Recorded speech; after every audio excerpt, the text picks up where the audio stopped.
Caríssimos irmãos e irmãs em Cristo, este é o projeto Teologia na NET. Se você já é um aluno matriculado, bem-vindo. Se você é apenas um visitante, o nosso bem-vindo a você também. O nosso projeto abrange o estudo de 20 matérias bíblicas, de acordo com a ortodoxia pentecostal das Assembleias de Deus. Muito bem-vindo a você. Agora vamos estudar a matéria Bibliologia, começando pela unidade de número 1.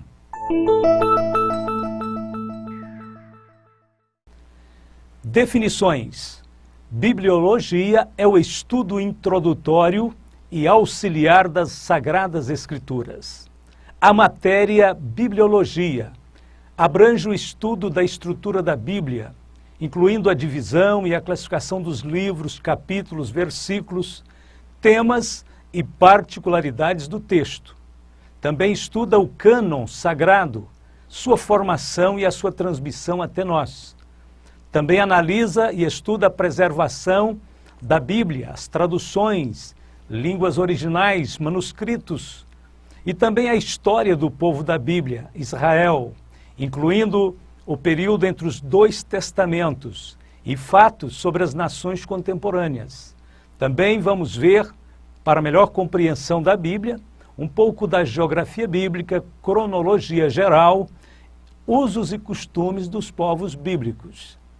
É desejo nosso que o estudo desta matéria desperte em cada aluno o desejo de ser mais do que simplesmente um leitor da Bíblia, que seja um estudante fervoroso das Escrituras Sagradas.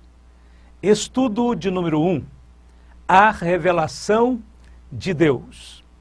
Houve um tempo em que a palavra inspirada de Deus não era escrita. Não há qualquer evidência de que o homem tivesse a palavra de Deus escrita antes do dia em que o Senhor disse a Moisés: escreve isto para a memória num livro. Êxodo 17:14. No princípio, Deus falou de uma maneira direta e pessoal, com Adão, com Caim, com Noé, com Abraão, com Isaac, Jacó, com Jó e outros patriarcas. Todos estes personagens viveram antes da revelação escrita, mas possuíam conhecimento de Deus. De Abraão é dito: porquanto Abraão obedeceu a minha voz e guardou o meu mandado e as minhas leis. Gênesis 26, verso 5. Tal era o conhecimento que Abraão tinha do Senhor e de suas leis. Devemos nos lembrar de que sempre houve duas testemunhas permanentes da revelação de Deus. A primeira testemunha é a criação, a natureza. Salmo 19, verso 1, Romanos capítulo 1, versos 19 e 20, aponta a criação como uma testemunha de Deus. E a segunda é a consciência humana, Romanos 2,14. Estas duas testemunhas, porém, são imperfeitas.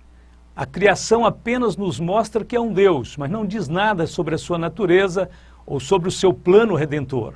Quanto à consciência, sabemos que se trata de uma valiosa dádiva, mas que, infelizmente, pode ser cauterizada e ficar quase inutilizada, conforme escreveu Paulo a Timóteo, capítulo 4, verso 2, na primeira carta. Então, consequentemente, havia necessidade de uma revelação escrita e que durasse para sempre. Estudo 2, a palavra escrita. Cerca de 500 anos depois da chamada de Abraão, veio o tempo em que a revelação de Deus seria escrita, incluindo toda a história precedente, indo até o relato da criação. Seria incluída também a lei de Deus, os preceitos, as promessas e as profecias. Isto aconteceu nos dias de Moisés, 1500 anos antes de Cristo. Provavelmente foi no cume do Monte Sinai, estando sós na presença de Deus, que Moisés recebeu a revelação sobre a criação dos céus e da terra, sobre a criação do primeiro casal e também as informações sobre a origem do pecado e outras mais. Ali Moisés começou a escrever os primeiros livros da Bíblia. Desde então, profetas, apóstolos e outros homens santos de Deus falaram inspirados pelo Espírito Santo, segundo a carta de Pedro 1:21, até que o volume do livro ficou completo. Ao todo, cerca de 40 homens de várias profissões estiveram empenhados nos escritos sagrados. O trabalho completo durou um período de mais ou menos 1.600 anos, desde 1500 a.C., quando Moisés começou a escrever o Pentateuco lá no Monte Sinai, até o ano 96 da era cristã, quando o apóstolo João escreveu o livro do Apocalipse na ilha de Patmos. A transmissão verbal de Adão até Moisés. Antes de Moisés começar a escrever os primeiros livros da Bíblia, o conhecimento sobre Deus foi passado oralmente de pai para filho. Devido à longevidade dos homens do passado, foi possível transmitir muita informação a respeito de Deus de geração a geração. Observemos os seguintes fatos. Adão viveu 930 anos e pôde contar os fatos relativos à sua queda a Lameque, pai de Noé, de quem foi contemporâneo por 56 anos. Lameque foi contemporâneo de Sem, filho de Noé, por mais de 90 anos. Por sua vez, Noé foi contemporâneo de 7 gerações antediluvianas e de 11 pós-diluvianas. Noé conviveu com Abraão. Quando Noé morreu, Abraão tinha 58 anos já. 17 anos depois, Abraão receberia sua chamada de Deus. Abraão, possivelmente, historiou estes fatos e revelações para o seu próprio netinho, Jacó, que tinha 14 anos por ocasião de sua morte. Jacó, por sua vez, narrou tudo ao seu neto Coate, acrescentando as próprias experiências em Betel e no Val de Jaboque. Coate relatou toda a história a Arão e este, por sua vez, a Moisés, seu filho. Dessa forma, podemos traçar a história da transmissão verbal da palavra de Deus desde o dia em que ele falou a Adão até o tempo em que ordenou a Moisés que escrevesse um livro. 7 homens trouxeram a revelação desde a criação até que a Bíblia começasse a ser escrita. Como Moisés escreveu os primeiros livros da Bíblia, chamado Pentateuco. O Pentateuco foi escrito tanto por revelação direta de Deus, como pode ter partes que Moisés aproveitou de documentos já existentes. Não devemos nos esquecer de que, já antes de Moisés, se usava a escrita. Abraão, por exemplo, viveu em Ur dos Caldeus, a cidade que era famosa por suas bibliotecas. Todavia, cremos que até mesmo alguns possíveis documentos utilizados por Moisés foram selecionados de acordo com uma direção específica do Senhor. A expressão, o Senhor disse a Moisés, repetida em todo o Pentateuco, mostra que estes trechos foram recebidos diretamente de Deus. Estudo 3. A Bíblia como livro. Os livros antigos. Os livros antigos tinham a forma de rolos. Eram feitos de papiro ou pergaminho. O papiro era uma planta aquática que crescia junto aos rios e lagos. E esta planta oferecia o material para se fazer o papel. As regiões do Oriente Próximo tinha muito destas vegetações. A entrecasca daquela vegetação servia para a escrita. As tiras extraídas do papiro eram coladas umas às outras até formarem um rolo. Este material gráfico primitivo é mencionado muitas vezes na Bíblia. Êxodo 2:3, Jó, capítulo 8, verso 11. Isaías 18, verso 2. É traduzido na Bíblia de Almeida, corrigida, como junco. E de papiro é que deriva a palavra papel. O seu uso remonta de 3.000 anos antes de Cristo. O segundo material, pergaminho, é a pele de animais curtida e trabalhada, utilizada na escrita. É melhor material que o papiro, seu uso é mais recente que o daquele e vem dos primórdios da era cristã, apesar de já ser conhecido antes. É também mencionado na Bíblia, 2 Timóteo 4,13. A Bíblia foi originalmente escrita em forma de rolo, sendo cada livro um rolo. Assim vemos que a princípio os livros sagrados não estavam unidos uns aos outros, como os temos agora em nossas Bíblias. O que tornou isso possível foi a invenção do papel no século II pelos chineses, bem como a invenção do prelo em 1450 pelo alemão Gutenberg. Além disso, as cópias dos livros da Bíblia eram feitos manualmente pelos escribas, de modo laborioso, lento e oneroso. O vocábulo Bíblia foi primeiramente aplicado às Escrituras por João Crisóstomo, grande reformador e patriarca de Constantinopla, que viveu no século IV. É derivado do nome que os gregos davam à folha de papiro, preparada para a escrita, biblos. Então, um rolo de papiro de tamanho pequeno era chamado biblion, e vários destes eram uma bíblia. A palavra bíblia é plural, então significa literalmente coleção de livros pequenos. O que é a Bíblia? Depois de pesquisarmos, compararmos, fazermos estudos cuidadosos, nós chegamos a uma conclusão amadurecida, segura. Podemos afirmar tranquilamente e seguramente que a Bíblia é a revelação de Deus à humanidade.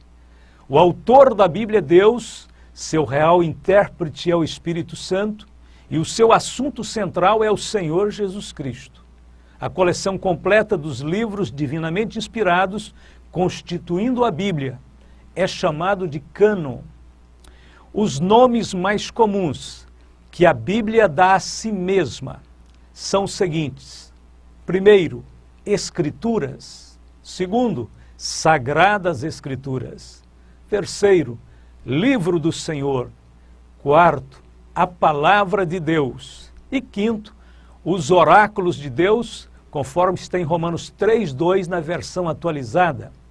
Os nomes figurativos empregados para a Bíblia os mais comuns são os seguintes. Primeiro, a Bíblia é comparada à luz, Salmo 119, 105. A mente e o coração do homem vivem em trevas e necessitam do esclarecimento espiritual que só a Bíblia oferece. A Bíblia é comparada a um espelho, Tiago 1:23. A palavra de Deus é comparada ao espelho porque ela nos mostra quem somos. A Bíblia também é comparada à água, João 15:3, Efésios 2:26. Esta figura nos lembra a pia em que os sacerdotes se lavavam antes de entrar no santuário para ministrarem ao Senhor, e fala do poder santificador da palavra.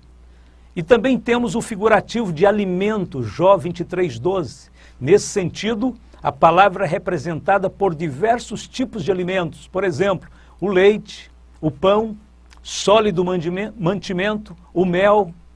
E por fim temos o figurativo da Bíblia em fogo, martelo e espada, Jeremias 23:29 e Efésios 6:17, falando do seu poder e da sua eficácia.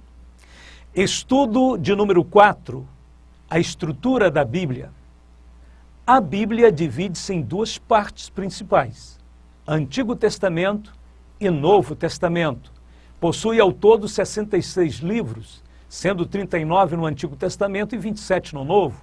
Como já afirmamos, estes 66 livros foram escritos no período de 16 séculos e tiveram cerca de 40 escritores. Esses escritores pertenciam às mais variadas profissões e atividades, viveram e escreveram em países, regiões e continentes diferentes, distantes uns dos outros, em épocas e condições diferentes. Entretanto, seus escritos formam uma harmonia perfeita, uma unidade perfeita. Isso prova que um só os dirigia no registro da revelação divina. A palavra testamento vem do grego diatek e significa aliança ou concerto. Testamento é um documento que contém a última vontade de alguém quanto à distribuição de seus bens após a morte. A morte de Cristo selou a nova aliança e o Novo Testamento descreve e garante a nossa herança em Cristo Jesus. O Antigo Testamento. O Antigo Testamento foi escrito originalmente em hebraico, com exceção de alguns pequenos trechos que foram escritos em aramaico, como Daniel 2:4, 7:28, Esdras 4:8, 6:18, capítulo 7, 12 a 26, Jeremias capítulo 10, verso 11. O aramaico ou siríaco foi a língua que Israel trouxe do cativeiro babilônico. Estudo de número 5. Classificação dos livros do Antigo e do Novo Testamento. O Antigo Testamento. Os 39 livros do Antigo Testamento estão classificados em 4 grupos. Primeiro grupo, a lei. São 5 livros: Gênesis, Êxodo, Levítico, Números e Deuteronômio. São comumente chamados o Pentateuco. Segundo, história. São 12 livros, de Josué a Ester. Tratam da história de Israel nos seus vários períodos. Terceiro, a poesia. São 5 livros, de Jó a Cantares de Salomão. São chamados poéticos devido ao gênero de seu conteúdo. São também chamados devocionais. E quarto, profecia. São 17 livros, de Isaías a Malaquias, e estão subdivididos em profetas maiores e profetas menores. Os profetas maiores vão de Isaías a Daniel, são 5 livros. E os profetas menores, de Oséias a Malaquias, 12 livros. A classificação dos livros do Antigo Testamento, por assuntos, vem da versão Septuaginta, a versão que foi feita no ano 285 a.C., e depois, através da Vulgata, no ano 405 d.C., foi feito o aperfeiçoamento dessas divisões. E essas divisões não levam em conta a ordem cronológica dos livros. O Antigo Testamento foi escrito na língua hebraica, e a divisão dos livros na Bíblia hebraica é bem diferente. Este assunto será estudado um pouco mais adiante. Agora vamos ver a classificação dos livros do Novo Testamento. O Novo Testamento se compõe de 27 livros, foi escrito quase que totalmente em grego, não no grego clássico dos eruditos, mas no grego do povo comum, chamado koiné.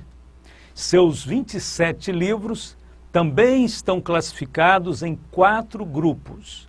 O primeiro grupo, chamado de biografia, são os 4 evangelhos. O segundo grupo, história, é o livro de Atos dos Apóstolos, que registra a história da igreja primitiva.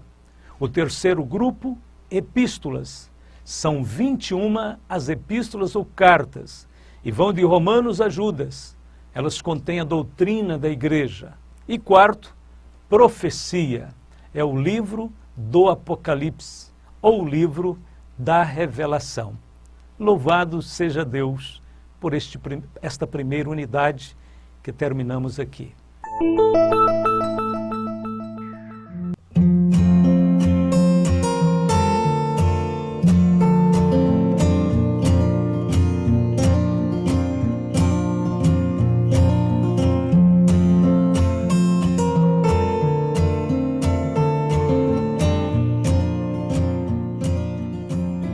Estamos estudando a matéria Bibliologia. Vamos ver a unidade de número 2, o tema central da Bíblia. Se olharmos cuidadosamente, veremos que Jesus ocupa o lugar central das Escrituras. No Antigo Testamento, ele está nos símbolos, tipos e nas sombras. No Novo Testamento, vemos a sua manifestação através da encarnação do Verbo. Jesus é o tema central da Bíblia, e foi ele mesmo quem declarou. E disse-lhes: são estas as palavras que vos disse estando ainda convosco, que convinha que se cumprisse tudo o que de mim estava escrito na lei de Moisés e nos profetas e nos salmos. Lucas 24, 44. E ainda o Senhor disse: examinai as Escrituras, porque vós cuidais ter nelas a vida eterna, e são elas que de mim testificam. João 5,39. Estudo de número 1. Cristo, de Gênesis a Apocalipse.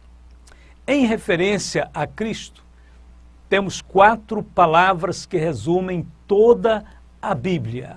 Primeira palavra, preparação. Todo o Antigo Testamento trata da preparação para a vinda de Jesus Cristo. Segunda palavra, manifestação. Os evangelhos tratam da encarnação, manifestação e vida de Jesus Cristo. Terceiro, a explanação. São as epístolas que dão a explanação da doutrina de Cristo. E quarto, a consumação. O livro do Apocalipse trata da consumação de todas as coisas preditas e ensinadas através de Cristo. Portanto, as Escrituras sem Jesus seriam como a física sem a matéria, ou a matemática sem os números. Estudo de número 2. Alguns fatos e particularidades da Bíblia. Os livros da Bíblia originalmente não eram divididos em capítulos e versículos. A divisão em capítulos foi feita em 1250, da era cristã, pelo cardeal Hugo de Saint-Cher, abade dominicano e estudioso das Escrituras. A divisão em versículos foi feita em 2 vezes.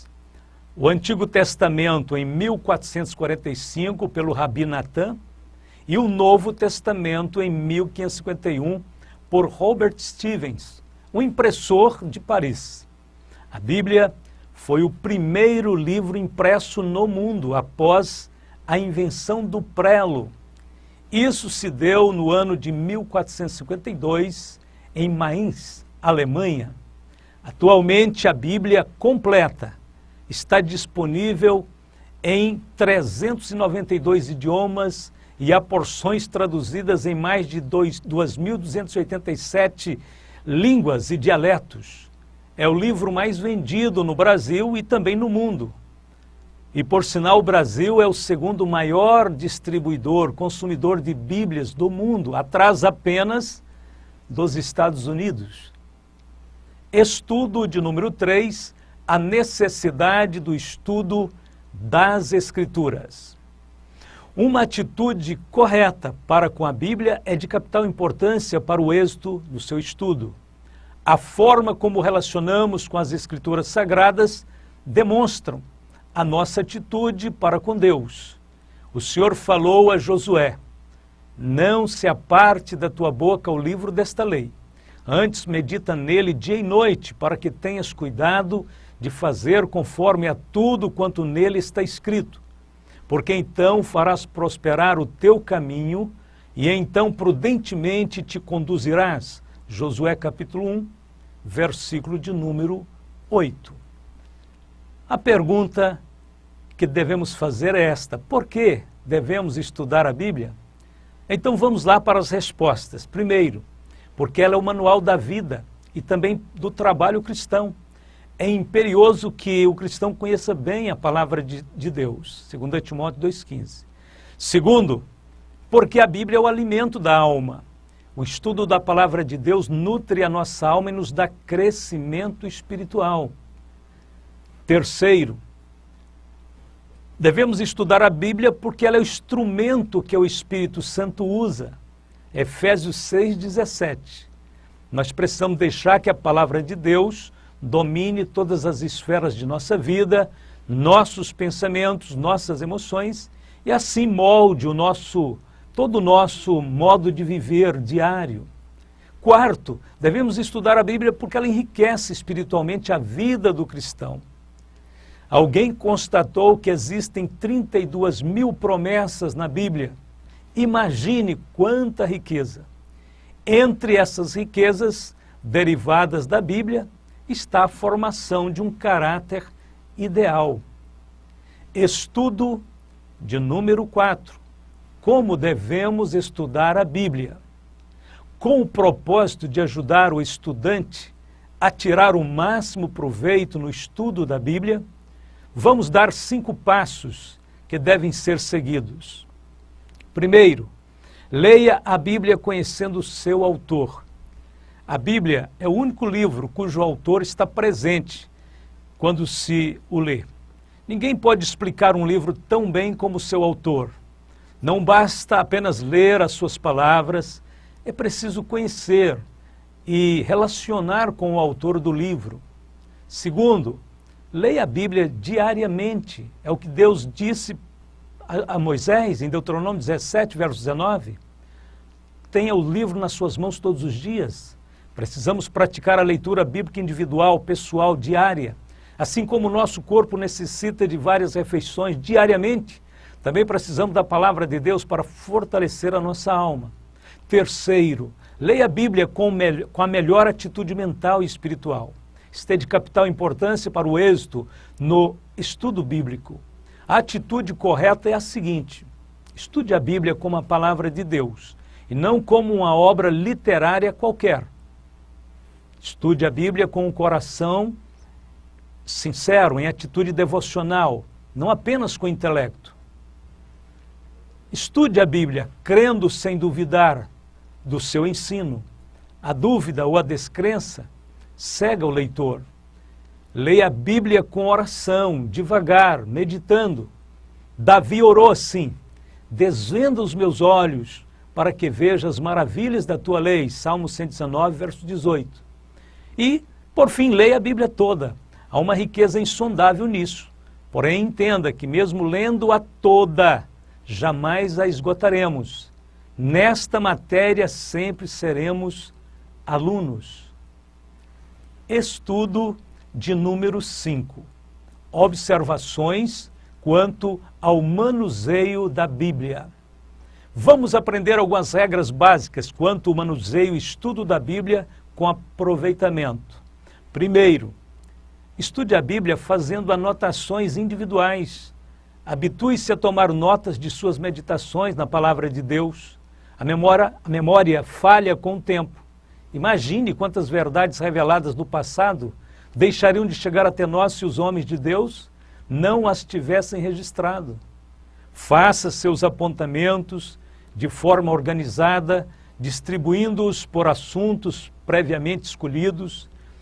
Use um caderno, use um tablet, use um computador, faça o melhor que você puder. Faça de forma mais apropriada as suas anotações, seus assentamentos. Também conheça a sequência dos 66 livros da Bíblia. Conheça as suas abreviaturas. No seu livro, que você tem na mão, damos uma relação dos 66 livros da Bíblia com suas respectivas abreviaturas. Também aprenda a ler e a escrever as referências bíblicas. O sistema mais simples e mais rápido para escrever referências bíblicas é o adotado pela Sociedade Bíblica do Brasil. Vamos ver alguns exemplos? Veja aqui. 1 Pedro, capítulo 1, verso 2. Veja como se escreve. Esta é a abreviatura. João, capítulo 15, versículo 16. Jó, capítulo 42, versículo 10. Atos, capítulo 1, verso 8. Capítulo 5, versos de 3 ao 6.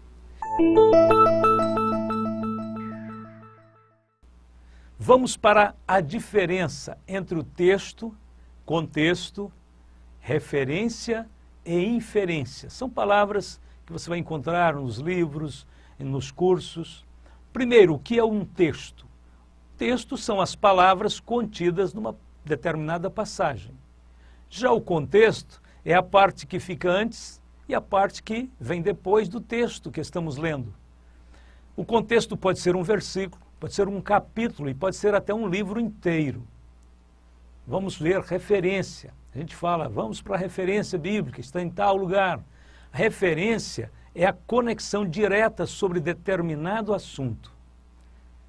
Existe uma diferença também entre manuscritos bíblicos e versões da Bíblia. O que são manuscritos? Manuscritos são cópias dos originais. Já as versões são traduções de manuscritos. e nós vamos falar sobre os manuscritos originais mais adiante. Siglas das principais versões impressas no Brasil. ARC, a grande Bíblia usada nas Assembleias de Deus. ARC, Almeida Revista e Corrigida. É a Bíblia de Almeida, antiga, impressa inicialmente pela Imprensa Bíblica Brasileira. Depois foi feita a versão ARA, Almeida Revista e Atualizada, que é a Bíblia de Almeida, revisada e publicada pela Sociedade Bíblica do Brasil, que foi feita completa a partir de 1958. Temos também a NVI, a nova versão internacional, LH, Linguagem Hoje, que é mais uma Bíblia explicada do que uma tradução. Não serve para definições doutrinárias, mas para comparações de textos. A Bíblia Viva, muito parecida com a Linguagem Hoje. E temos uma curiosa tradução de Mato Soares, que é uma versão popular dos católicos brasileiros. Depois falaremos sobre essa versão um pouco mais à frente. Todo estudante da Bíblia deve obter o mais completo domínio no manuseio do livro sagrado, a fim de encontrar com rapidez qualquer referência indicada. Então, este é o nosso estudo desta unidade. Que Deus vos abençoe ricamente.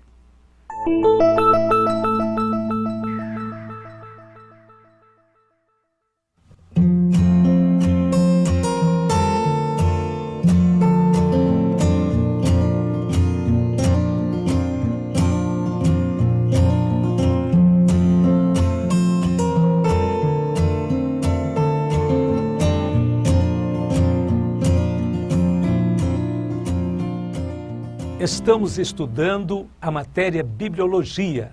Vamos entrar na unidade de número 3 com o seguinte tema: a Bíblia como a Palavra de Deus. Até aqui temos visto a Bíblia como livro. Agora estudaremos como a palavra ou a mensagem de Deus. Sabemos que as Escrituras são de origem divina. Não precisamos de provas para crer assim. Porém, para o benefício de alguns que ainda não creem, apresentaremos algumas provas que confirmam a origem divina da Bíblia. Estudo de número 1, a inspiração divina da Bíblia. O que diferencia a Bíblia de todos os demais livros do mundo é a sua inspiração divina. É devido à inspiração divina que ela é chamada a Palavra de Deus. Mas o que é inspiração divina? Em 2 Timóteo 3,16 lemos: toda a Escritura divinamente inspirada. A palavra inspirada no grego é theopneustos, traduz-se por soprada por Deus. Inspiração divina é a influência sobrenatural do Espírito Santo, como um sopro sobre os escritores da Bíblia, capacitando-os a receber e a transmitir a mensagem divina sem mistura de erro. A própria Bíblia reivindica a si a inspiração de Deus, pois a expressão "assim diz o Senhor", qual carimbo de autenticidade divina, ocorre mais de 2.600 vezes nos seus 66 livros. Isso além de outras expressões equivalentes. Foi o Espírito de Deus quem falou através dos escritores da Bíblia. Veja, Ezequiel 11:5, 2 Crônicas, capítulo 20, versos 14 e 15, 2 Crônicas 24:20. Vamos ver as falsas teorias sobre a inspiração da Bíblia. Quanto à inspiração da Bíblia, nós vamos constatar que existem várias falsas teorias que nós não devemos ignorar, devemos analisá-las. Vamos destacar essas teorias. A primeira, a teoria da inspiração natural. Essa teoria ensina que a Bíblia foi escrita por homens intelectualmente privilegiados, como Camões, Rui Barbosa e outros. Isto nega o sobrenatural e é um erro fatal de consequências imprevisíveis para a fé. Os escritores da Bíblia reivindicam que era Deus quem falava através deles. Basta ver os exemplos que estão no seu livro. Vários textos bíblicos estão mencionados. Temos um, conforme disse Davi. Davi disse: o Espírito do Senhor falou por mim e a sua palavra esteve em minha boca. Segundo Samuel 23, verso 2. Outra teoria falsa é a da inspiração divina comum. Essa teoria defende que a inspiração dos escritores da Bíblia é a mesma que hoje nos vem quando oramos, pregamos, cantamos, ensinamos, andamos em comunhão com Deus. Isso é errado, porque a inspiração comum que o Espírito Santo nos concede admite gradação, isto é, o Espírito Santo pode conceder maior conhecimento e percepção espiritual ao crente, à medida que ora, se consagra e se santifica, ao passo que a inspiração dos escritores da Bíblia não admite graus. O escritor era ou não inspirado. A inspiração comum pode ser permanente, ao passo que a dos escritores da Bíblia foi temporária. Centenas de vezes encontramos a expressão dos profetas: e veio a mim a palavra do Senhor, indicando o momento em que Deus os tomava para transmitir a sua mensagem. Aquilo não era contínuo, aquilo era esporádico, aquilo era um momento de Deus. A outra teoria falsa é a teoria da inspiração parcial, que ensina que algumas partes da Bíblia são inspiradas, outras não. Então, esta teoria diz que a Bíblia não é a palavra de Deus, diz que ela apenas contém a palavra de Deus. Mas a própria Bíblia refuta isto. Em 2 Timóteo 3,16, toda a Escritura é inspirada por Deus e útil para o ensino, para a repreensão, para a correção, para a educação na justiça. Também em Marcos 7,13, o Senhor Jesus aplicou o termo a palavra de Deus a todo o Antigo Testamento. E quanto ao Novo Testamento, podemos ver vários textos que tratam também deste assunto, conferindo à Bíblia a autenticidade divina. Primeira carta de Paulo aos Coríntios 11, 23, Coríntios 15, 3, Gálatas capítulo 1, verso 11 e 12, segunda carta de Pedro 3, 15 e 16. Outra teoria falsa é a teoria do ditado verbal. Essa teoria não deixa lugar para a atividade e estilo do escritor, o que é patente em cada livro. Lucas, por exemplo, fez cuidadosa investigação de fatos conhecidos. Lucas capítulo 1, verso 3 e 4. Deus não falou pelos escritores bíblicos como quem fala através de um alto-falante. Não, Deus usou as faculdades mentais dos mesmos. Outra teoria falsa é a teoria da inspiração de ideias apenas. Ensina que Deus inspirou as ideias da Bíblia, mas não as suas palavras. Estas ficaram a cargo dos escritores. Ninguém há que possa separar a palavra da ideia. A inspiração da Bíblia não foi somente pensada, foi também falada. A Bíblia diz: as quais também falamos, não com palavras de sabedoria humana, mas com as que o Espírito Santo ensina, comparando as coisas espirituais com as espirituais. Podemos então ver em 2 Pedro, capítulo 1, verso 21, Hebreus 1 e 1, que a palavra, o falar, estava dentro da inspiração de Deus. Isto é, as palavras também foram inspiradas. Apocalipse 22, 19. Estudo de número 2, a inspiração da Bíblia é plenária ou verbal. Esta é a teoria correta. Ela diz o seguinte: todas as partes da Bíblia são igualmente inspiradas. Segundo, os escritores não funcionaram como máquinas inconscientes. Terceiro, houve cooperação vital e contínua entre eles e o Espírito Santo que os capacitava. Quarto, homens santos escreveram a Bíblia com palavras de seu vocabulário, porém, sob uma influência tão poderosa do Espírito Santo, que o que eles escreveram e disseram foi a palavra de Deus. Quinto, a inspiração plenária cessou ao ser escrito o último livro do Novo Testamento. Depois disso, nem mesmo os mesmos escritores, nem qualquer outro servo de Deus pôde ser inspirado no mesmo sentido. Há uma grande diferença entre revelação e inspiração. Vamos ver essa diferença? Revelação é a ação de Deus pela qual ele dá a conhecer ao escritor coisas desconhecidas e que o homem por si só não pode jamais saber. Por exemplo, quando Deus mostrou para Daniel, revelou para Daniel o sonho de Nabucodonosor, aquilo era uma revelação. A Bíblia diz que o Senhor revelou aos profetas coisas que eles não sabiam. Já a inspiração é a influência sobrenatural do Espírito Santo, agindo como um sopro sobre os escritores da Bíblia, capacitando-os a receber e a transmitir a mensagem divina, sem mistura de erro. A inspiração nem sempre implica em revelação. Toda a Bíblia foi inspirada por Deus, mas nem toda a Bíblia foi dada por revelação. Como já dissemos, Lucas, por exemplo, foi inspirado a examinar as informações, a coletar os dados, a levantar a história, a fazer anotações que já eram conhecidas, e assim ele escreveu o seu evangelho. Mas existem algumas partes da Bíblia que era impossível o homem ter conhecimento se Deus não as revelasse. Por exemplo, os primeiros capítulos de Gênesis. Quem saberia, quem poderia saber aqueles fatos da criação?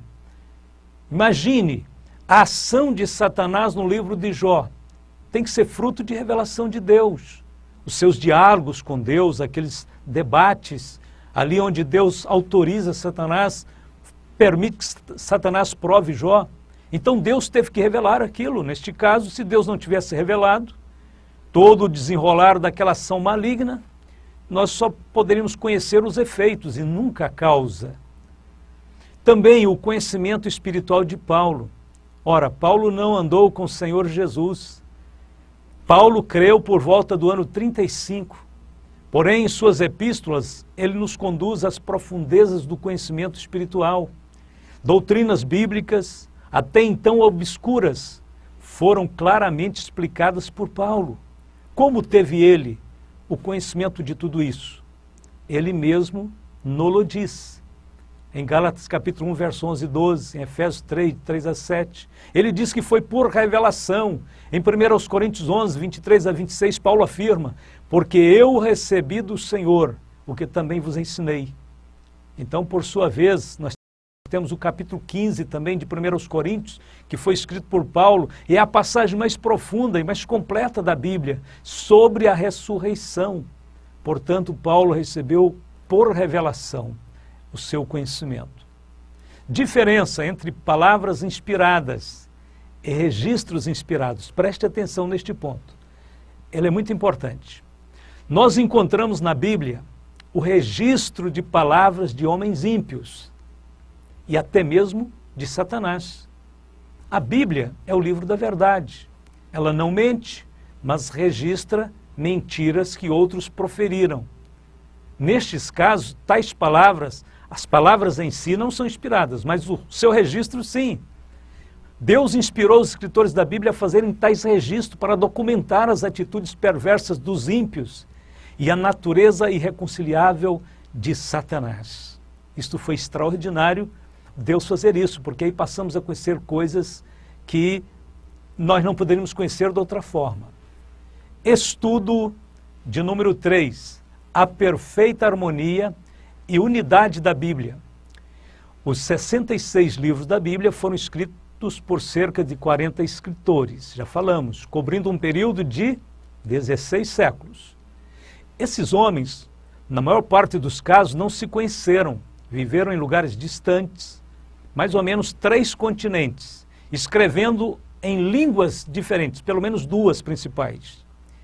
E devido a estas circunstâncias, em muitos casos, os autores nada sabiam sobre o que já havia sido escrito.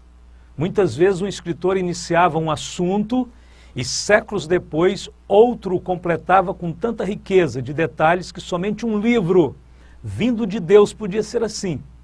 Uma obra humana, em tais circunstâncias, seria uma Babel indecifrável. Vamos pensar sobre os escritores da Bíblia. Os escritores foram homens de todas as atividades da vida humana. Daí podemos ver uma diversidade de estilos encontrados na Bíblia. Por exemplo, Moisés foi príncipe, legislador, além de grande general. Josué foi um grande comandante, Davi, Salomão, reis, poetas, Isaías era um estadista, profeta. Daniel, ministro de Estado. Pedro, Tiago e João, pescadores. Zacarias, Jeremias, sacerdotes e profetas. Amós, homem do campo, da roça, cuidava de gado. Mateus, funcionário público. Paulo, teólogo, erudito, e assim por diante. Apesar de toda essa diversidade, quando examinamos os escritos desses homens, sob tantos estilos diferentes, verificamos que os mesmos completam-se, tratando de um só assunto. Agora, vamos analisar as condições em que a Bíblia foi escrita. Moisés escreveu o Pentateuco nas solitárias paragens do deserto, Jeremias nas trevas e sujidade de uma masmorra, Davi nas verdes colinas dos campos, Paulo escreveu muitas das suas epístolas nas prisões, João escreveu no exílio, na ilha de Patmos, a maior de todas as revelações. Apesar de tantas e diferentes condições, a mensagem da Bíblia é sempre uniforme. Agora observe as circunstâncias em que a Bíblia foi escrita. Davi escreveu certas partes de seus trabalhos no calor das batalhas, Salomão na calma da paz do palácio.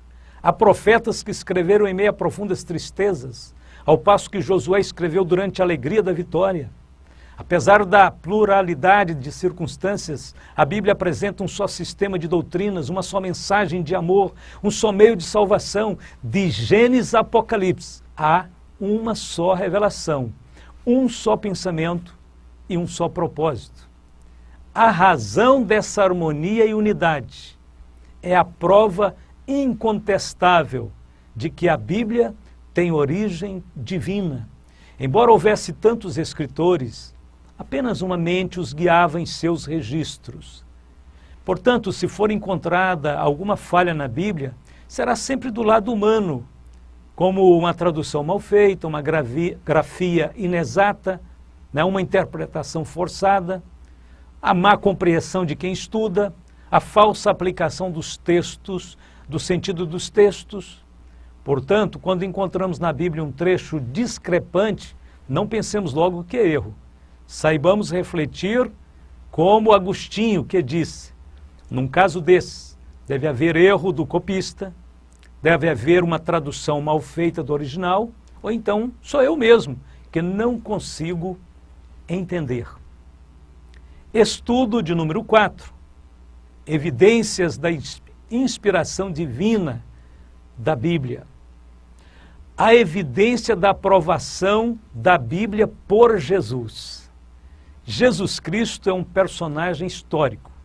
Sua existência, seus ensinos, seus milagres, sua morte e sua ressurreição são fatos comprovados pela história.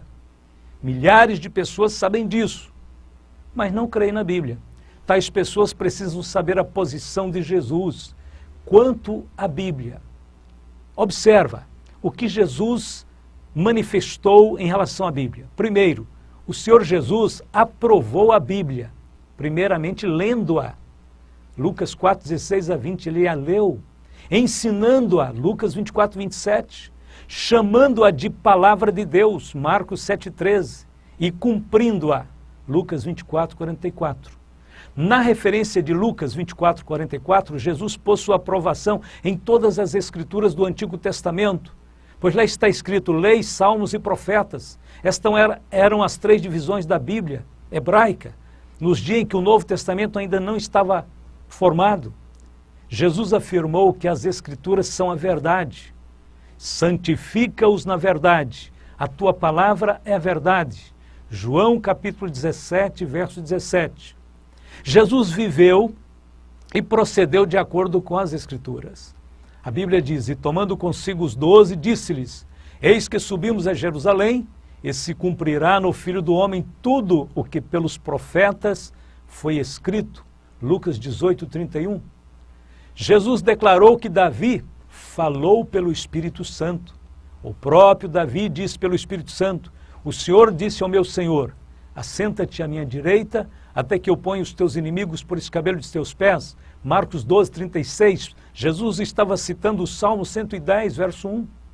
E quando foi tentado por Satanás, Jesus usou apenas, somente a palavra de Deus para derrotá-lo. Jesus mencionou textos de Deuteronômio, capítulo 8, verso 3, capítulo 6, versos 13 e 16.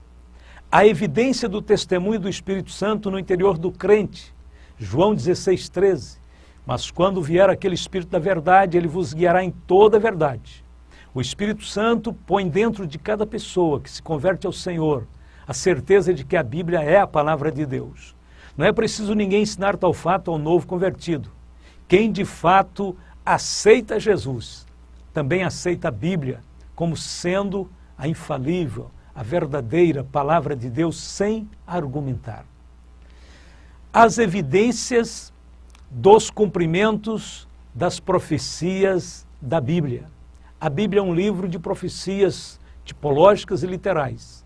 Inúmeras profecias da Bíblia se cumpriram no passado, em sentido parcial ou total, inúmeras outras se cumprem em nossos dias e muitas outras se cumprirão daqui para frente.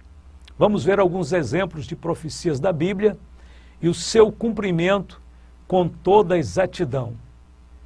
Sobre o primeiro advento do Messias, a Bíblia assegura que Jesus seria um descendente da raça humana, Gênesis 3,15, que Jesus procederia da tribo de Judá, Gênesis 49, verso 10, que nasceria de uma virgem, Isaías 7,14, que nasceria numa cidade específica, em Belém, Miqueias 5,2, que Jesus entraria em Jerusalém como rei, mas montado em um jumentinho, Zacarias 9,9, que Jesus seria crucificado, Isaías 53, verso de 3 a 5, Salmo 22 e outros textos.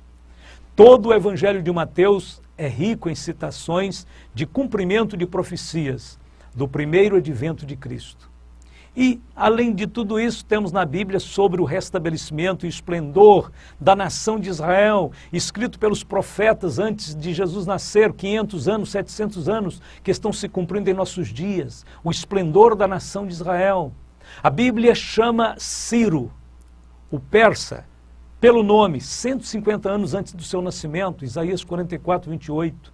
Josias foi chamado pelo nome 300 anos antes de nascer. É só comparar 1 Reis 13, 2 com 2 Reis 23, versos 15 e 18. A Bíblia fala dos últimos 4 impérios mundiais que já se cumpriram, Babilônia, Pérsia, Grécia e Roma. Todos estão descritos antecipadamente, séculos antes dos mesmos surgirem no horizonte do cenário mundial. Basta ler os capítulos 2 e 7 de Daniel. O cumprimento contínuo das profecias da Bíblia é uma prova irrefutável de que a Bíblia tem sua origem divina. O que Deus disse, sucederá. E disse-me o Senhor, viste bem porque eu velo sobre a minha palavra para cumprir. Jeremias capítulo 1, verso 12. Estudo de número 5. Continuando as evidências da inspiração divina da Bíblia. A evidência do caráter que a Bíblia forma. Milhares de pessoas no decorrer dos tempos testificam do poder transformador da Bíblia em suas vidas. Pessoas dantes incrédulas foram por ela influenciadas e transformadas em novas criaturas. Nenhum outro livro pode apresentar um poder tão convincente, tão transformador sobre o ser humano. Nenhum outro livro tem tal poder de transformar as nações, as pessoas para o bem, como a Bíblia tem. Ainda, a evidência de sua mensagem inesgotável e sempre nova. A Bíblia é o livro mais antigo do mundo e, ao mesmo tempo, o mais moderno. Se a Bíblia fosse de origem humana, é claro que, depois de todo esse tempo, ela seria obsoleta, estaria desatualizada. Dentro de suas velhas histórias existe uma mensagem atualíssima, direcionada ao coração do ser humano. Isaías profetizou, seca-se a erva e caem as flores, mas a palavra de nosso Deus subsiste eternamente. Outra evidência, a de sua familiaridade a cada povo ou indivíduo em qualquer lugar. Através do mundo inteiro, qualquer crente, ao ler a Bíblia, recebe a mensagem da Bíblia como se esta fora escrita diretamente para ele. Todas as raças consideram a Bíblia como possessão sua. Nenhum outro livro pode igualar-se à Bíblia nesse particular. É mais uma prova da sua origem divina. E também temos a evidência de sua imparcialidade. A Bíblia tanto diz que deve haver um homem segundo o coração de Deus, como também revela os seus pecados, como vemos nos livros de Reis, Crônicas, em Salmos. E também mostra o caso da embriaguez de Noé, a dissimulação de Abraão, o caso de Ló, a idolatria e luxúria de Salomão. Nada disso está escrito para imitar-nos, mas está escrito para nossa demonstração e para provar que a Bíblia é imparcial. É o único livro assim. O homem jamais escreveria um livro para mostrar suas fraquezas, para relatar os seus defeitos. Mas a Bíblia é a palavra de Deus. A Bíblia é o livro da verdade. Louvado seja Deus. Com estas afirmações, fechamos aqui mais esta unidade.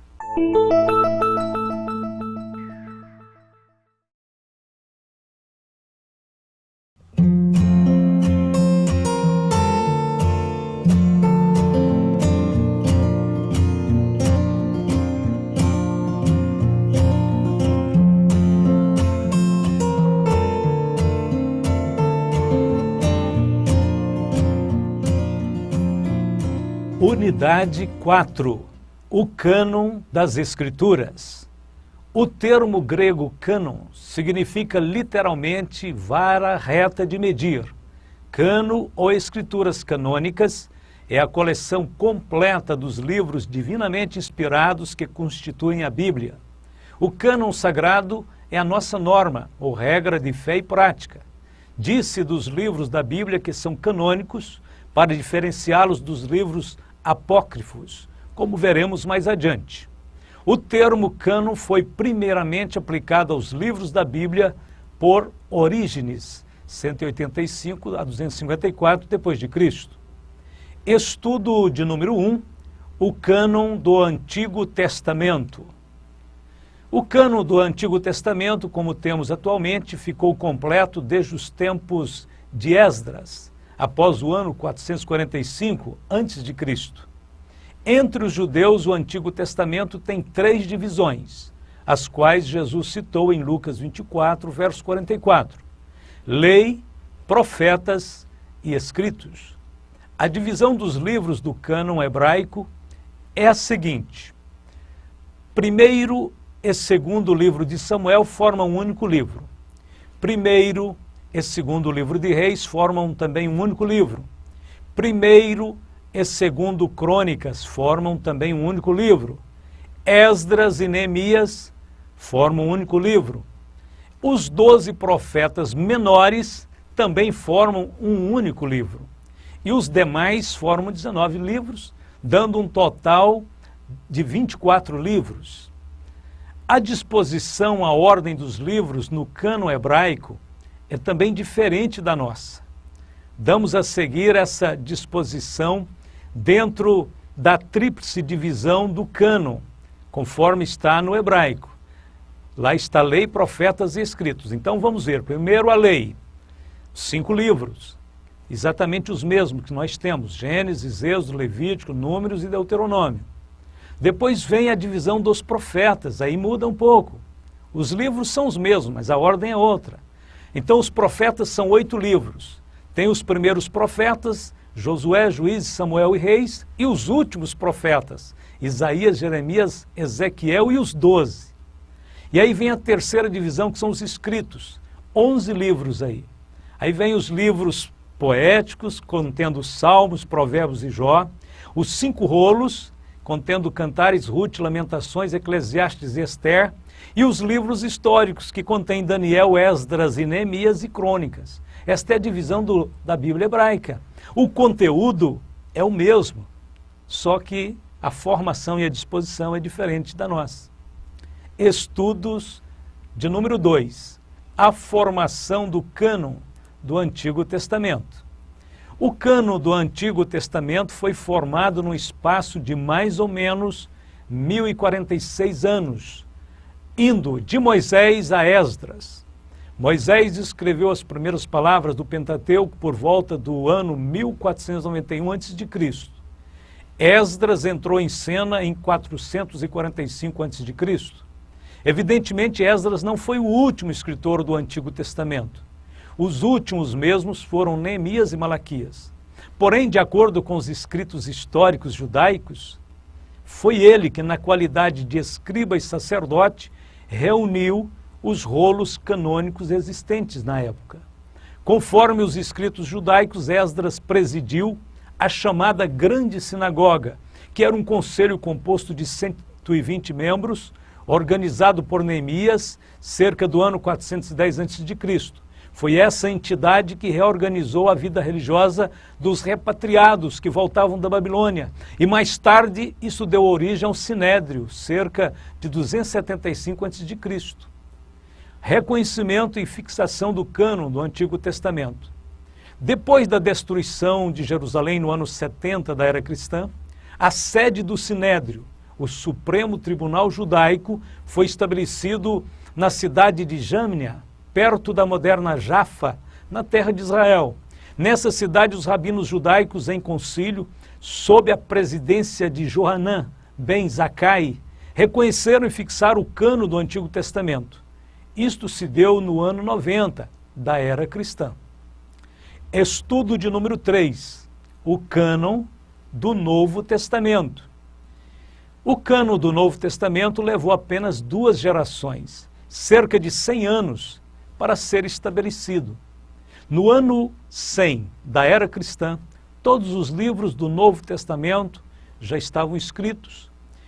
O que demorou foi o reconhecimento canônico dos mesmos.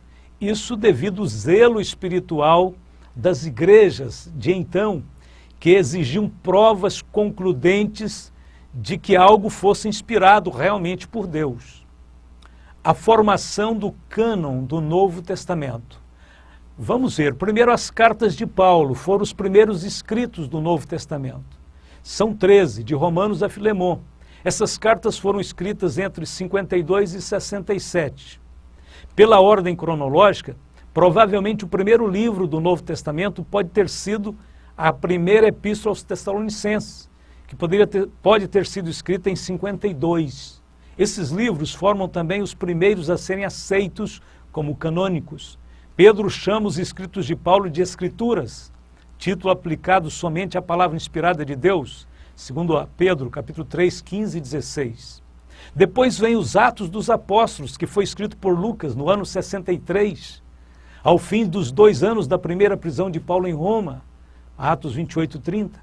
Aí temos os evangelhos, começa com os sinóticos, os 3 primeiros, que foram escritos entre 60 e 65 da era cristã.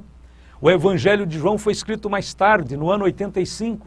As epístolas de Hebreus e Judas foram escritas entre os anos 68 e 90. E, por fim, o Apocalipse foi escrito pelo apóstolo João no ano 96, durante o reinado do imperador romano Domiciano. Reconhecimento e fixação do cânon do Novo Testamento. Muitos livros, antes de serem finalmente reconhecidos como canônicos, foram duramente debatidos. Houve muita relutância quanto às epístolas de Pedro, de João, de Judas, bem como o próprio livro do Apocalipse. Tudo isto foi totalmente, criteriosamente analisado. Houve orações, houve súplicas. Tudo isso mostra o cuidado da igreja, a responsabilidade que envolvia canonização. Porém, Deus guiou de forma segura. Antes do ano 400, todos os livros estavam aceitos. Estudo de número 4.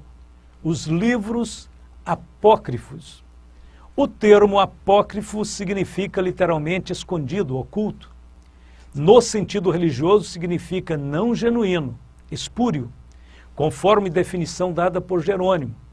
A denominação apócrifo se dá comumente aos 7 livros e aos 4 acréscimos que a Igreja Católica incluiu ao cânon do Velho Testamento no Concílio de Trento em 1546.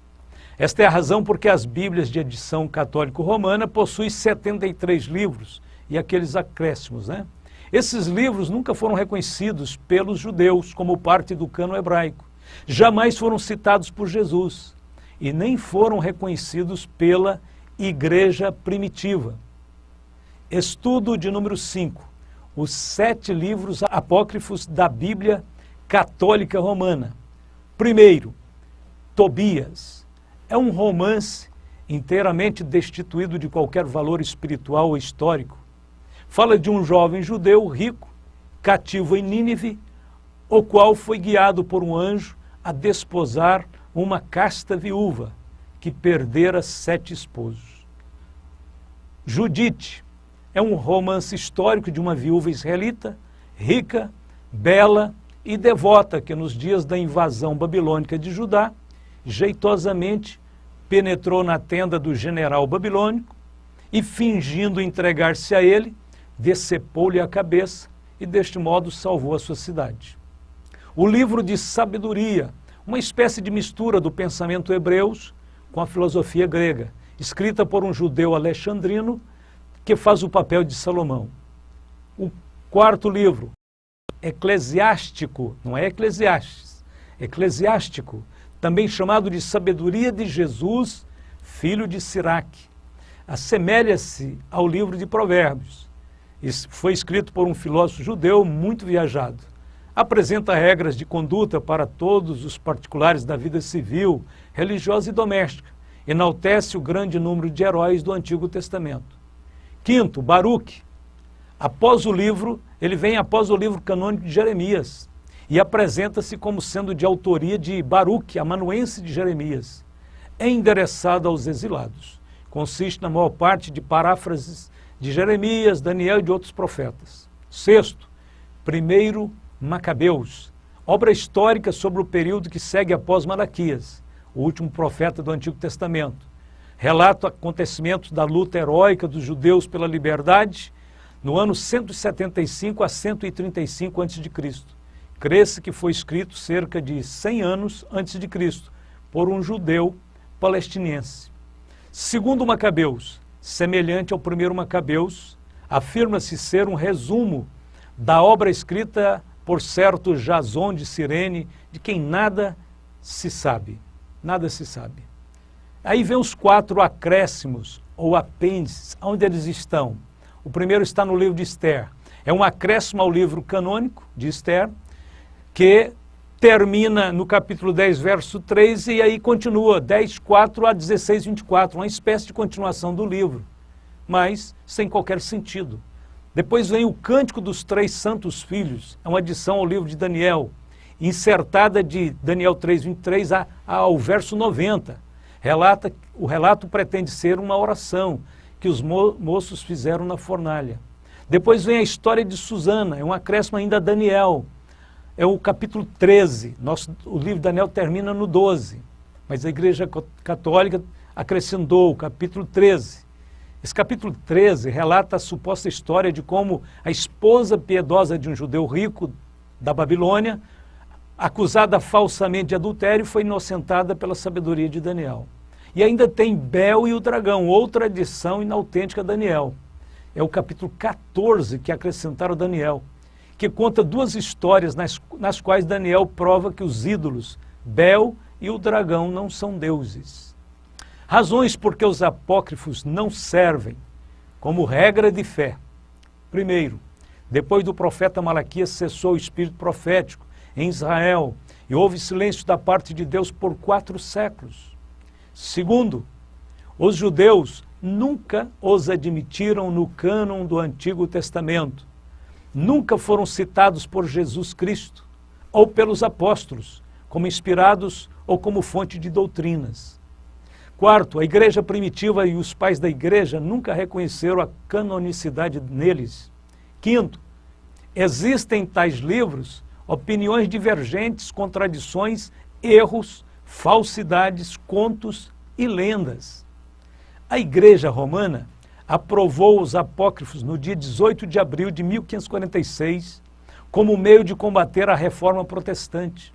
Nessa época, os protestantes combatiam tenazmente as heresias romanistas do purgatório, oração pelos mortos, salvação mediante as obras e outras. Os romanistas viam nos apócrifos base para tais doutrinas e apelaram para eles, acrescentando-os em suas Bíblias. mas existem advertências de Deus a respeito disso. A Bíblia contém 3 advertências solenes contra qualquer tentativa de acrescentar ou diminuir a palavra de Deus. A primeira está em Deuteronômio 4, verso 2. Não acrescentareis a palavra que vos mando, nem diminuireis dela, para que guardeis os mandamentos do Senhor vosso Deus, que eu vos mando. A segunda, Provérbios 30, verso 6. Toda a palavra de Deus é pura, escudo é para os que confiam nele. Nada acrescentes às suas palavras, para que não te repreenda e sejas achado mentiroso. E a última, Apocalipse 22, verso 18 e 19. Porque eu testifico a todo aquele que ouvir as palavras da profecia deste livro, que se alguém lhes acrescentar alguma coisa, Deus fará vir sobre ele as pragas que estão escritas neste livro. E se alguém tirar quaisquer palavras do livro desta profecia, Deus tirará a sua parte da árvore da vida e da cidade santa, que estão escritas neste livro, Apocalipse 22, 18 e 19. Essas 3 advertências foram colocadas propositalmente no início, no meio e no fim das escrituras canônicas, a fim de assegurar que ninguém deve alterar, ninguém pode alterar o conteúdo da palavra de Deus. Amém.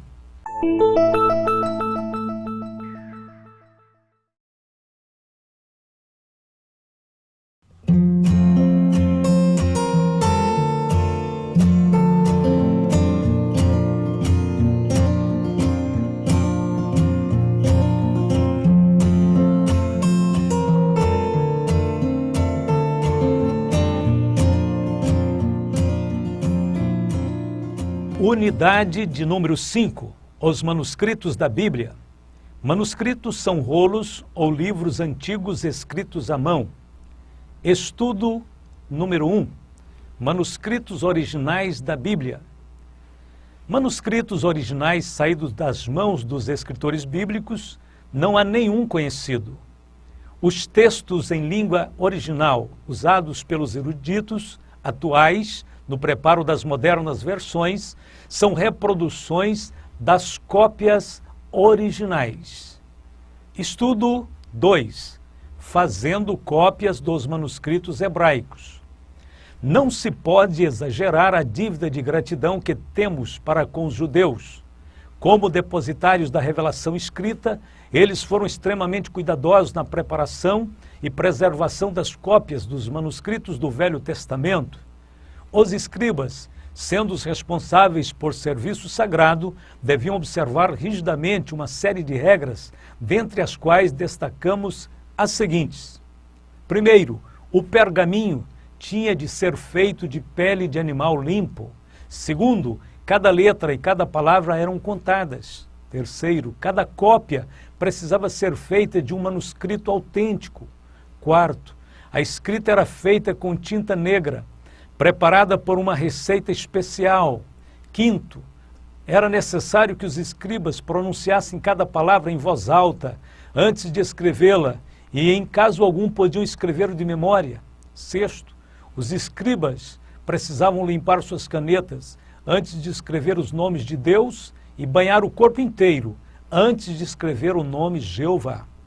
Em vista deste cuidado extremo da parte dos judeus para preservar perfeitamente as Escrituras Sagradas, podemos ter plena confiança de que Deus tem guardado a sua palavra no decorrer dos tempos, desde o princípio até hoje. Os manuscritos do Novo Testamento também foram copiados com muita reverência pelos cristãos do primeiro século. Estudo 3. Os manuscritos mais antigos da Bíblia. Os manuscritos mais antigos da Bíblia existentes hoje estão em grego e, como já dissemos, são cópias e não originais. São eles: primeiro, o Códice Vaticano ou B, pertence à Biblioteca do Vaticano, data de 324 da era cristã. O Antigo Testamento é cópia da Septuaginta, escrita no mais belo estilo, mas não totalmente perfeito, faltando algumas partes do Gênesis, Salmos e uma parte do Novo Testamento. Contém os apócrifos em separado. Segundo, o Códice Sinaítico, ou Aleph, pertence ao Museu Britânico, data de 340 da era cristã. Este manuscrito foi escrito de forma cuidadosa e num belo estilo, sobre o couro de 100 antílopes. O Novo Testamento é perfeito, não falta nenhuma folha, é considerado o segundo mais antigo documento existente. E o terceiro, o Códice Alexandrino, ou Códice A, pertence ao Museu Britânico, data de 425 da era cristã. Tem este nome porque foi escrito em Alexandria e também pertenceu à sua biblioteca. Em 1621, foi levado a Constantinopla por Cirilo Luca, patriarca de Alexandria. Em 1624, Cirilo presenteou ao rei Tiago I da Inglaterra, o mesmo que autorizou a famosa versão inglesa de 1661. Em 1757, o rei Jorge II doou a biblioteca da família Nação e assim o famoso manuscrito chegou ao Museu Britânico. Outros manuscritos igualmente importantes, datados de 345 a 500 da era cristã, estão no Museu de Louvre, em Paris, e na biblioteca da Universidade de Cambridge, na Inglaterra. Estudo de número 4, os manuscritos do Mar Morto. A grande descoberta de 1947 foram os rolos do Mar Morto. Um pastor de ovelhas, ao atirar uma pedra dentro de uma caverna, ouviu um barulho de cacos se quebrando. Entrou na caverna e encontrou uma preciosa coleção de manuscritos bíblicos, 12 rolos de pergaminhos e centenas de fragmentos de outros. Um dos rolos era um dos manuscritos de Isaías do ano 100 a.C., isto é, 1000 anos mais antigo que os exemplares de livros até então conhecidos. Os rolos foram escritos em papiro e pergaminho e foram envolvidos em panos de linho. Outras cavernas foram vasculhadas e novos manuscritos foram encontrados. Pesquisas revelam que os manuscritos do Mar Morto foram escondidos pelos essênios, seita ascética judaica, que ali vivia durante a Segunda Revolução dos Judeus contra os romanos, no anos 132 a 135 da era cristã. Nas 267 cavernas examinadas, foram encontrados fragmentos de 332 obras ao todo. Nos manuscritos encontrados há trechos de todos os livros do Antigo Testamento, exceto Esther. Esses manuscritos, quando comparados, concordam plenamente com as Bíblias que usamos hoje. Atualmente, integram o patrimônio histórico do Estado de Israel, sendo guardados e conservados pela Universidade Hebraica em Jerusalém. Amém.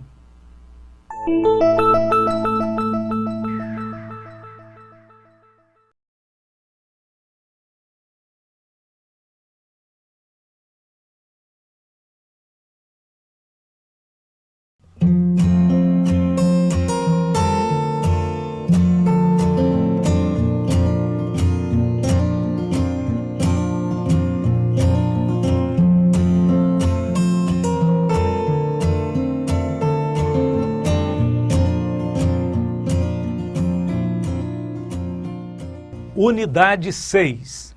As mais importantes traduções da Bíblia. A história das traduções da Bíblia é uma história da providência e do amor de Deus por todos os povos. Aquele que disse, e este evangelho do reino será pregado em todo o mundo, em testemunho a todas as gentes, tem feito cumprir a sua palavra.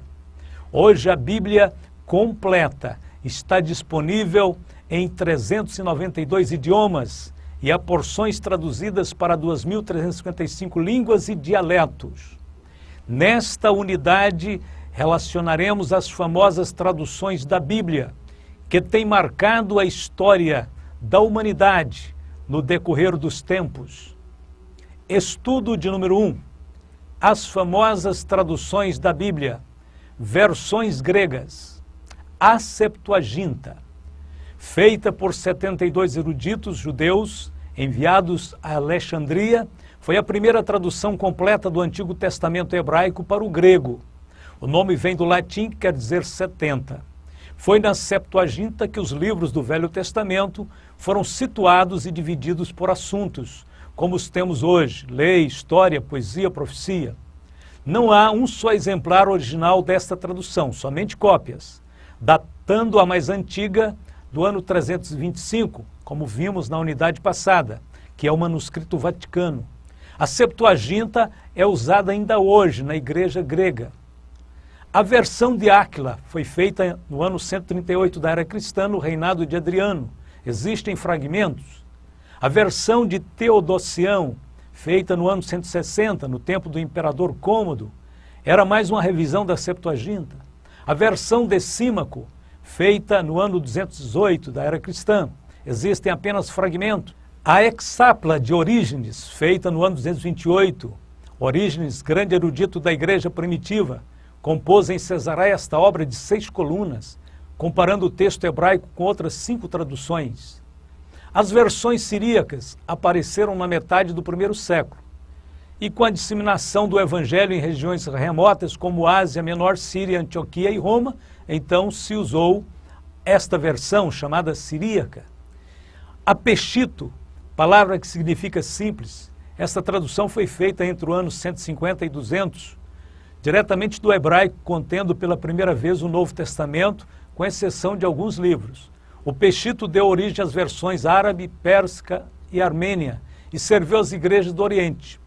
E a versão filoxênia, traduzida em 508 na Ásia Menor, compreende só o Novo Testamento. Versões latinas. À medida que o Império Romano realizava suas conquistas, o latim, que era a língua falada pelos romanos, foi sendo implantada. João, em seu evangelho, diz-nos que o título posto sobre a cruz de Jesus estava escrito em latim. João 19:20. No segundo século, o latim suplantou o grego e ficou sendo, por muitos anos, a língua diplomática da Europa. Assim, as versões latinas começaram a surgir. Primeiro, surgiu a antiga versão latina. Foi feita na África do Norte, possivelmente em Cartago.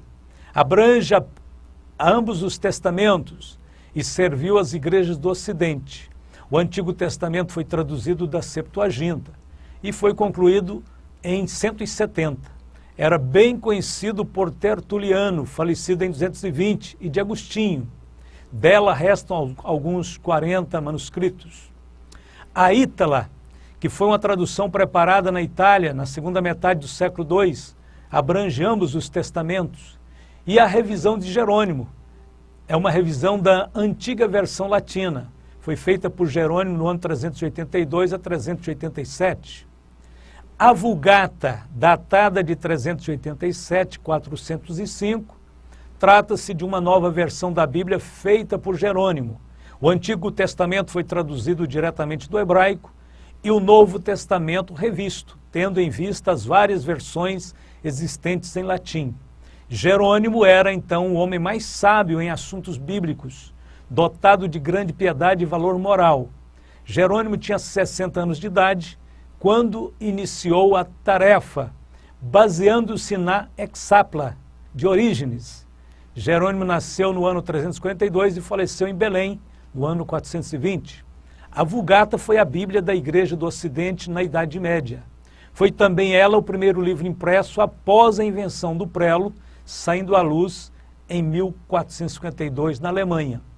Devido à popularidade e difusão que teve, foi no tempo de Gregório o Grande, denominada Vulgata, do latim vulgus, quer dizer povo, ou versão do povo, uma versão popular, corrente. Por 1000 anos, a Vulgata foi a Bíblia de quase toda a Europa. Foi ela também a base de inúmeras traduções para outras línguas. Estudo de número 2, continuando as famosas traduções da Bíblia. Versões europeias. As versões europeias começaram no século XII, rompendo o intervalo de 300 anos. Foram feitas as seguintes: o francês em 1487, italiano 1432, alemão 1534, sueco 1541, dinamarquês 1550, holandês 1560, espanhol 1602, finlandês 1642. Hoje a Bíblia está traduzida em todas as línguas da Europa. A base da maioria das traduções mencionadas foi a Vulgata. Versões inglesas. Foi a Bíblia que formou a mentalidade do povo inglês e firmou a seriedade nacional. O povo inglês tem alta veneração pela Bíblia. Ela é tida e considerada como sustentáculo daquele povo. Houve 13 principais versões em inglês, abrangendo a Inglaterra e os Estados Unidos, feitas entre 1380 e 1978. Vamos mencionar algumas das mais importantes. Primeiro, a versão inglesa de John Wycliffe, 1380, foi um dos homens mais eruditos do seu tempo, tendo sido chamado o primeiro protestante, porque pregou por muitos anos, proclamando as verdades bíblicas e protestando contra os erros da Igreja Católica, que na época governava as igrejas da Inglaterra. Poucos sabiam ler o latim, e Wycliffe defendeu o direito de cada homem ler a Bíblia no seu próprio idioma. Por isso, contrariando as normas do Papa, resolveu dar aos ingleses uma versão em seu próprio idioma, tendo sido várias vezes preso, perseguido e vituperado. Porém, com a ajuda de Deus, Wycliffe fez uma versão da Bíblia inteira, da Vulgata para o inglês. Wycliffe morreu em sua cama, apesar de ter vivido sob a ira e a fúria de seus inimigos romanos. 40 anos depois de sua morte, a Igreja Católica ainda respirava ódio contra a sua pessoa. E por a ordem do Papa, seu túmulo foi aberto, o caixão e os ossos foram queimados publicamente, e as cinzas atiradas no rio Swift. Um pregador cristão, Thomas Fuller, escreveu depois sobre este ato. O rio Swift levou ao Avon, o Avon a Sabrina aos mares estreitos e estes ao grande oceano. Assim, as cinzas de Wycliffe são símbolos de sua obra, que agora tem sido espalhada em todas as nações do mundo. Segundo, temos a versão inglesa de William Tyndale, 1526. Tyndale estudou em Cambridge e Oxford. Conhecia a fundo o grego e o hebraico. Sua Bíblia foi a primeira versão inglesa, feita dos idiomas originais. Devido ao seu zelo pela tradução das Escrituras, Tyndale não podia achar descanso em sua pátria, a Inglaterra, sendo terrivelmente perseguido por líderes católicos. Teve que fugir para Worms, na Alemanha, onde a reforma de Lutero estava progredindo. Ali completou a sua tradução do Novo Testamento em 1526. Os exemplares foram enviados à Inglaterra secretamente, em peças de fazendas, sacos de farinha de trigo e etc. Disse que não menos de 18.600 exemplares foram passados em contrabando para a Inglaterra. Os bispos mantinham soldados inspecionando os barcos que chegavam a todos os portos oeste da Inglaterra para apreender o precioso produto e queimá-lo. Centenas de exemplares do Novo Testamento foram queimados publicamente nas praças de Londres. Não obstante, os preciosos livros continuaram chegando e vendendo e foram distribuindo, porque já haviam muitos comerciantes evangélicos e o povo comum estava conhecendo a Bíblia com muita fome espiritual. A Igreja Católica continuava alimentando o desejo de eliminar Tyndale, enquanto esse fugia de um lugar para o outro. Por fim, eles o prenderam. E durante meses, enquanto esteve encarcerado, manteve-se ocupado dia e noite com a tradução do Velho Testamento. Tyndale foi estrangulado e depois queimado numa estaca em praça pública no dia 6 de outubro de 1536 pelos católicos romanos da Antuérpia. Coube ao seu amigo John Rogers a tarefa de terminar a obra. A Bíblia inteira foi publicada no ano de 1537, sob o nome de Tomás Mateus, por causa do ódio e perseguição ao mero nome de Tyndale. Esta Bíblia é conhecida na Inglaterra como a Bíblia de Mateus. A influência da obra monumental de Tyndale não tem cessado até o dia de hoje.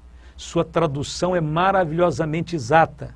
A famosa versão autorizada inglesa de 1611, hoje em uso, é praticamente uma revisão da versão de Tyndale, sendo também a Bíblia mais amada do povo de fala inglesa. Vamos ver a versão alemã de Lutero. Esta foi preparada e traduzida dos originais por Lutero. Foi concluída em 1534. Esta Bíblia foi de inestimável valor para o movimento da Reforma. Foi tão bem feita que serviu de base para o alemão literário. Na Alemanha, a Bíblia é considerada como o começo da literatura alemã. As 4 principais versões inglesas recentes. Temos a versão autorizada, ou versão do rei Tiago, foi feita por 54 teólogos sobre as ordens do rei Tiago da Inglaterra, foi publicada em 1611 e até hoje é a Bíblia favorita dos povos da fala inglesa. Mais tarde ficou conhecida por versão King James. A versão revisada, feita por um grupo de sábios ingleses e norte-americanos, o Novo Testamento foi publicado em 1881 e o Velho Testamento em 1885. Terceiro, a versão revisada americana, publicada no ano de 1900, o Novo Testamento, e em 1901, o Antigo Testamento. E, por fim, a versão padrão revisada.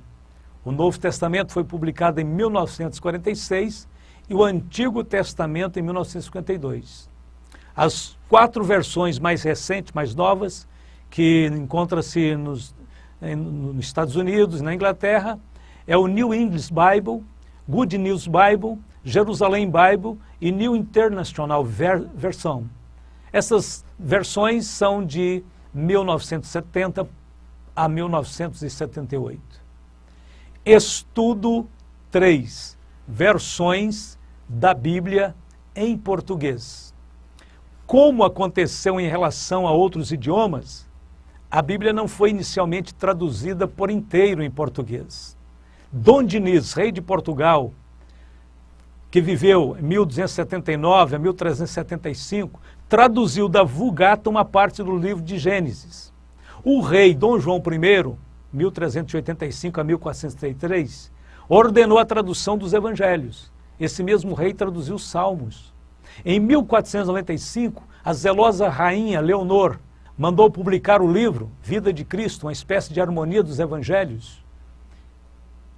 Em 1505, a mesma rainha mandou imprimir os Atos dos Apóstolos e as Epístolas Universais. Essa nobre rainha faleceu em 1525 e, por uma reação do clero, essas obras desapareceram das bibliotecas. Uma segunda edição da Vida de Cristo foi publicada em 1554, tendo a mesma sorte. Agora vamos para a versão de João Ferreira de Almeida. João Ferreira de Almeida nasceu em Lisboa, Portugal, 1628. De pais católicos romanos, foi bem cedo para a Holanda, aonde ele se converteu na Igreja Reformada Holandesa em 1642. Sua consagração ao ministério ocorreu no dia 16 de outubro de 1656. Aprendeu grego e hebraico e começou a traduzir o Novo Testamento. Almeida se tornou ativo e zeloso no trabalho da evangelização, pregando nas línguas portuguesa, espanhola, francesa e holandesa. Almeida concluiu a tradução do Novo Testamento em 1676. Logo remeteu o manuscrito para sua publicação em Batávia, o que não aconteceu por causa da demora dos revisores ali. Diante disso, resolveu enviar o trabalho para ser impresso em Amsterdã, na Holanda. Assim, em 1681, sai do prelo o primeiro Novo Testamento em português, 100 anos antes da primeira edição católica da Bíblia, a de Figueiredo, que foi feita em 1781. Almeida traduziu o Antigo Testamento até Ezequiel 41, 21, quando o Senhor o recolheu, no dia 6 de agosto de 1691. A partir de 1748, o reverendo Jacobus, da Batávia, continuou o trabalho de tradução do restante do Antigo Testamento. Em 1753, portanto, 5 anos mais tarde, foi impressa toda a Bíblia em português, em 2 volumes. Concluía-se assim a obra de João Ferreira de Almeida. A Igreja Católica, não podendo matá-lo através do Tribunal da Inquisição, queimou em estátua em Goa, antiga possessão portuguesa na Índia. A edição revista e corrigida é o texto de Almeida, que foi revisado em 1894 e 1925. Em 1951, a imprensa bíblica brasileira publicou essa edição conhecida pela sigla ARC. A edição revista e atualizada, ARA, foi o resultado do trabalho de uma comissão de especialistas brasileiros durante 10 anos. Desde 1945 a 1955, eles estudaram e fizeram a tradução atualizada. É uma obra magnífica, com excelente linguagem e tradução perfeita. O Novo Testamento foi publicado em 1951 e o Antigo Testamento em 1958. A publicação é da Sociedade Bíblica do Brasil. A comissão revisora compôs-se de 30 elementos dos mais abalizados de várias denominações. Foi usado o texto grego de Nestlé para o Novo Testamento e o hebraico de Leteres para o Antigo Testamento. Existe atualmente uma comissão permanente de revisão acompanhando os progressos da crítica textual. Outras 4 versões conhecidas na língua portuguesa são a versão de Figueiredo, a tradução brasileira, a versão de Roden e a versão do padre Matos Soares. Esta última foi traduzida da Vulgata e foi publicada em 1946. É a Bíblia dos Católicos Brasileiros. É uma versão imperfeita, cheia de preconceitos e tendências, especialmente nas notas em itálicos, que às vezes é maior que o próprio original. Estudo de número 4. Algumas informações finais sobre a Bíblia em português. A Bíblia foi impressa a primeira vez no Brasil em 1944 pela Imprensa Bíblica Brasileira. A Bíblia de Almeida é uma das traduções mais respeitadas em todo o mundo. A primeira agência distribuidora de Bíblias no Brasil foi a Sociedade Bíblica Britânica e Estrangeira, em 1856. A segunda foi a Sociedade Bíblica Americana, 1876. Ambas com representações na cidade do Rio de Janeiro. A Sociedade Bíblica do Brasil foi fundada em 10 de junho de 1948, no Rio de Janeiro, e faz parte das Sociedades Bíblicas Unidas, uma aliança mundial que reúne 149 sociedades bíblicas atuantes em mais de 200 países. Glórias a Deus por todos estes fatos, vitórias e conquistas. Assim, terminamos a matéria Bibliologia. Que o Senhor vos abençoe.